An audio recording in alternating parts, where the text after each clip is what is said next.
Now boarding, our review of Plane, which opens today, starring, as Dave White calls him, my garbage movie boyfriend, his, not mine, Gerard Butler. Who's your garbage movie boyfriend, Alonso? It begs the question.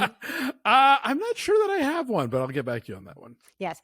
Do I look especially radiant and glowing and strong today, Alonso?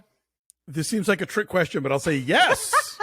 Because before I came and met up with you here to talk about all these lovely movies, I did a quick couple of rides on my Carol bike. It's literally right there behind me. I have no excuse. I walk out and there it is beckoning to me. We've got a great deal for you in January with Carol Bike. Is this fantastic stationary bike I'm really enjoying getting to know and playing around with. If you purchase one through our link below, Breakfast All Day is our code. You get $250 off your bike until January 31st. After that, you get $100 off. It's a great deal. I'm enjoying using it on days I don't run or days where it's raining, because it rains in LA sometimes.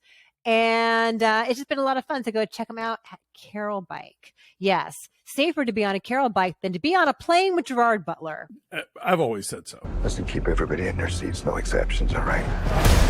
Getting everyone to have their seatbelts securely fastened. Although if you need somebody to bail you out and there's nobody left to fly the plane, Gerard Butler is your guy. He gets to be Scottish this time. Yes.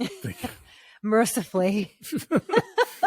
Why are we shilly-shallying around with this, you know? Yes, he is Captain Brodie Torrance, which is not the most Scottish-sounding name, but sure. Okay. Brodie Torrance is like a lacrosse player at Bowdoin or something. He's Captain Brodie Torrance, and it's New Year's Eve. He's only got like a handful of passengers, and he is flying for this like third-tier airline called Trailblazer from Singapore to Tokyo.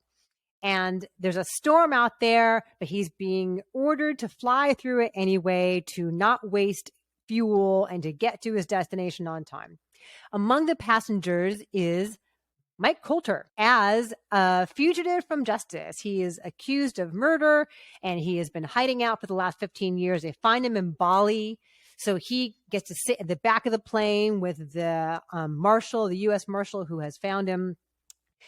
And they go through the storm and bad shit happens and they have to land on some tiny island in the Philippines, which is totally lawless, of course. And they have to survive, not just landing and surviving on this island, but what happens when the locals attack them and try to, kidnap them and hold them for ransom.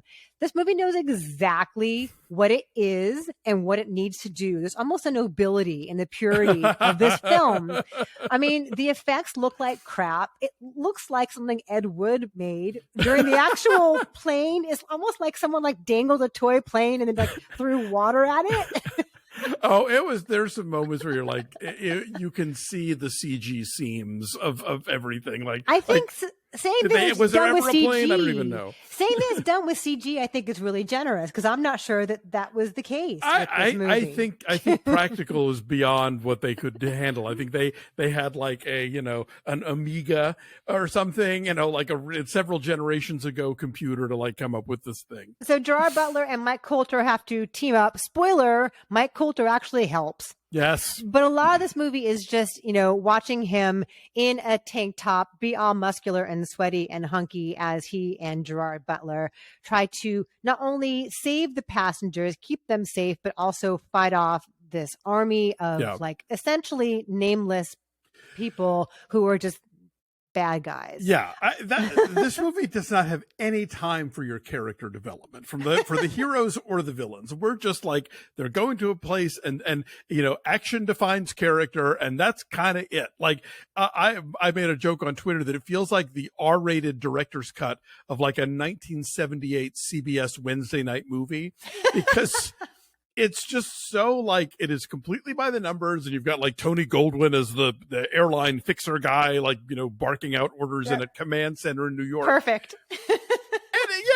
But you're right. It knows exactly what it is, and it just delivers on that kind of cheeseball, sort of the action beats and the rescues and the daring thing. And, it's the kind of thing where like, the plane has to have a crash landing, but none of this can be Gerard Butler's fault. So it's really only it's the fact that he's there, that how they survived in the first place and how they managed to get through all this stuff. It's all the fault of, it's an old shitty plane and they got struck by lightning and the guy made them fly to the thing and the blah, blah, blah. You don't know who or why or how any of these characters, like Gerard Butler has a dead wife that's meant to sort of impact his relationship with his daughter, who he's trying to get back to, but we don't really spend any time on that. We don't really spend any time on, did Mike Colter murder that guy or not? Who knows? Who cares? We don't have time for that. Nope. Why do these bad guys exist? What else do they do on this island when planes aren't crashing down from the sky with hostages in them? We don't know. That's the thing, because it's not like it's a tourist destination. It's not like it's a place where you're going to get abducted. It's not like, it's a tiny little island that's barely on the map. Yeah. How does anybody get there to get kidnapped? Exactly. We know the Filipino authorities won't go there because it's this lawless anarchist thing. But what else do they do there? How do they make a criminal living? I don't know. No one knows. It's a lot of nothing, but it's a fun lot of nothing for the most part. I was never bored. I had a good time with it. I laughed out loud frequently at the way people died. Because sometimes when I got done laughing at how bad the effects were, I laughed at the way people died, because it's gory and it's quite clever sometimes. The way they use the plane to kill people. Oh, for sure. Yes.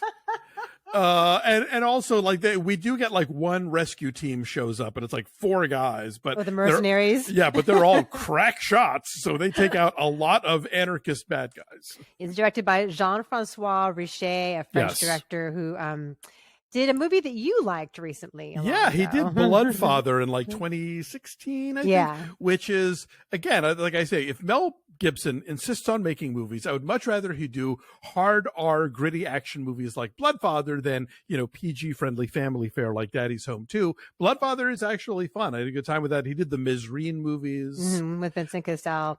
And Gerard Butler, again, I will give him so much credit for knowing exactly how to do what he needs to do here. That his eyes bug out right when they should, and he barks things out right when he should. He is taking this seriously by not taking it seriously. Well, here's the one thing that he does, and I do want to give this movie credit for this. Yes. Gerard Butler cries twice. And one of them is about having to kill somebody. And in an action movie, that's pretty rare.